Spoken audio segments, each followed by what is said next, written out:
Hi, welcome to Tiara Talks. Yay. Yes, joining me today are two of my partners in person. Thank you very Yay. much. Hello. I'm Beth Ruske, and joining me is Peg Rowe. and Betsy Sobiech. and today we're here to talk about progress. And I'm going to add maybe progress, not perfection, but we're talking about Yes. progress. We're at the end of the Yes. year.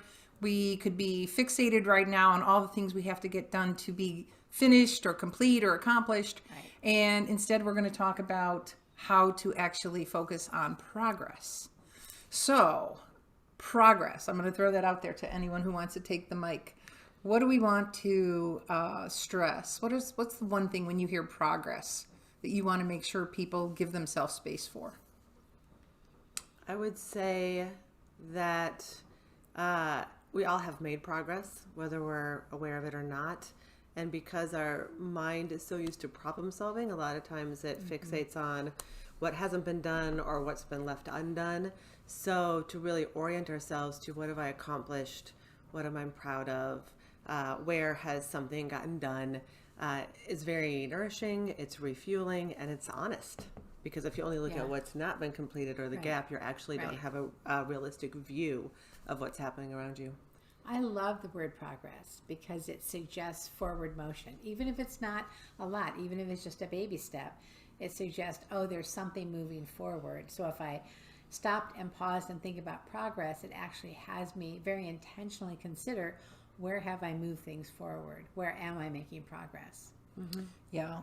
I think for me, I would probably fall into that trap of focusing on the finish line Yeah. more than the three of us, maybe.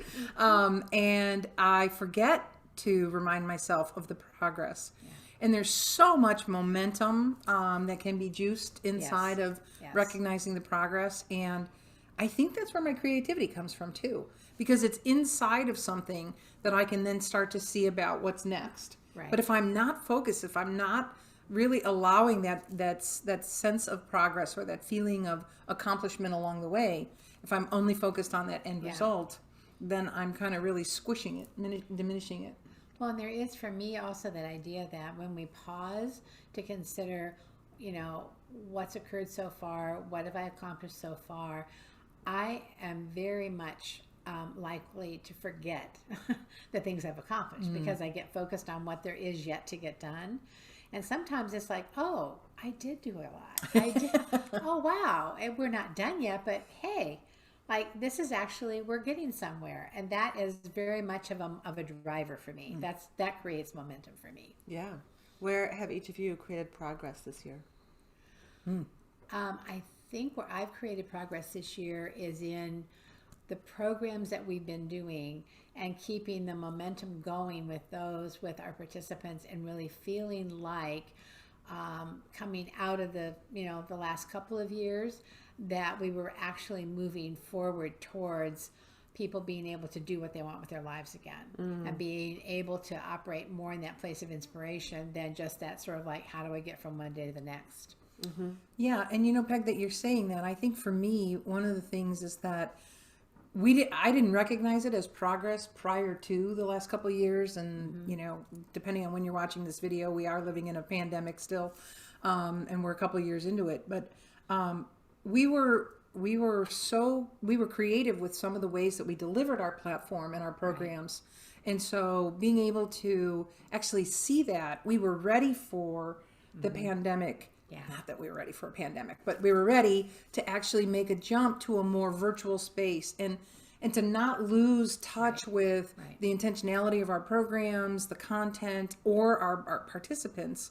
I think that was really powerful.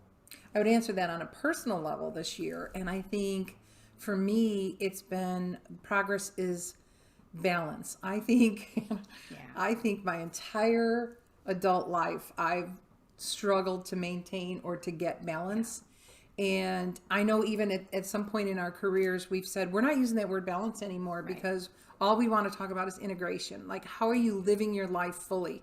And stop worrying about balance, because you're always out of balance if you're thinking about, I need to be in balance. Yeah. And but it really does feel like this year somehow I really brought mind and body and results and relationships all kind of on the same level. And it is a palpable difference that I feel in everything. You know, just like I feel so much more momentum. Mm-hmm. And you? Yeah, I think for the business, a sign of progress for us is our social media and marketing team. That we have people who really are creating a heartbeat in terms of our messaging out there for us, and just taking it to a different level this year. So that's a real sign of progress for me in terms of our systems and structures. For me personally, I would say I'm pretty content in my home, which is funny. I moved 2.5 years ago, and it just takes a little while, you know, to sort through stuff, get rid of stuff, add other stuff. I don't know, that kind of thing. But just a feeling of contentment with some choices I've made around my home, my neighborhood, etc. feels like a good moment. Yeah.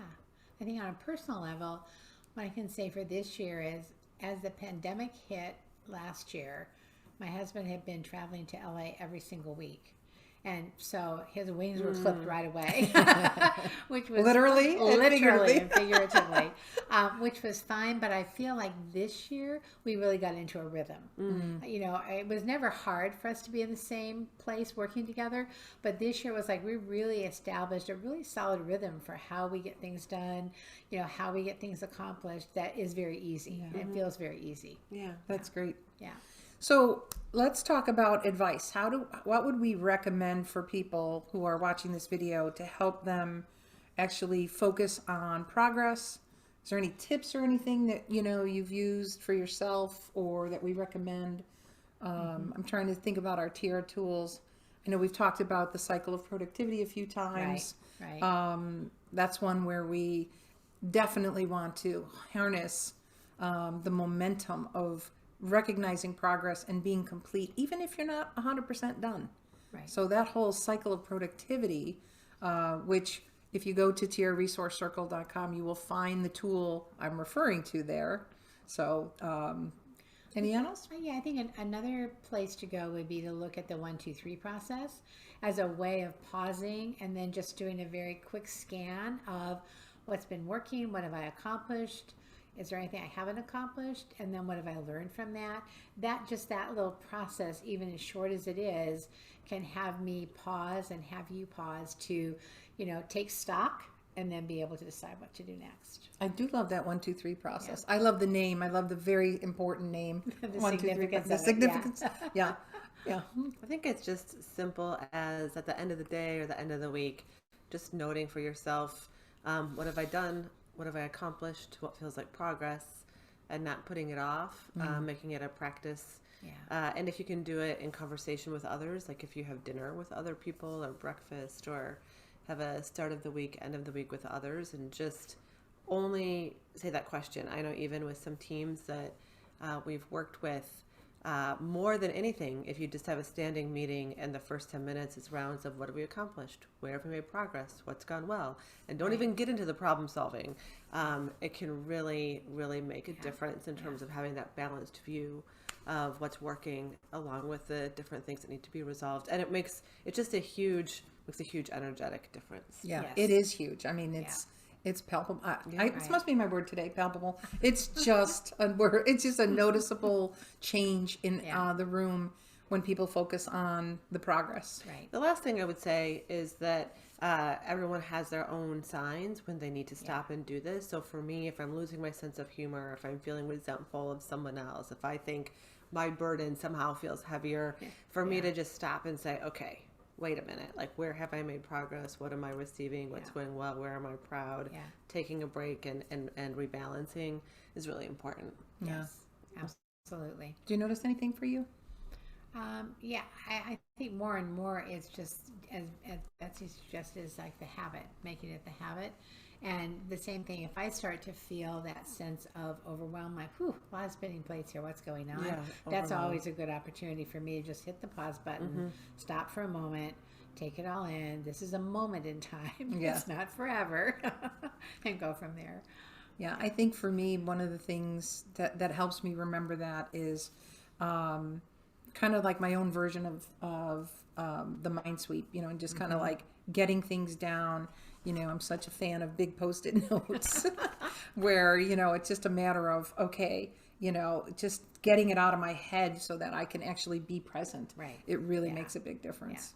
And this is progress, us being here together. We Yes, don't do this a huge lot progress. over the past couple of years, so it feels like it reflects a value, and it was an accomplishment to be here. So thank you for being with us. Thank you for being here. Yes, thank you. yes. Glad to see you. We'll see you again next week. There'll be another Tiara Talk because we enjoy talking with you about what's on our mind for the week. So If it's Friday, it's Tiara Talk. take care now.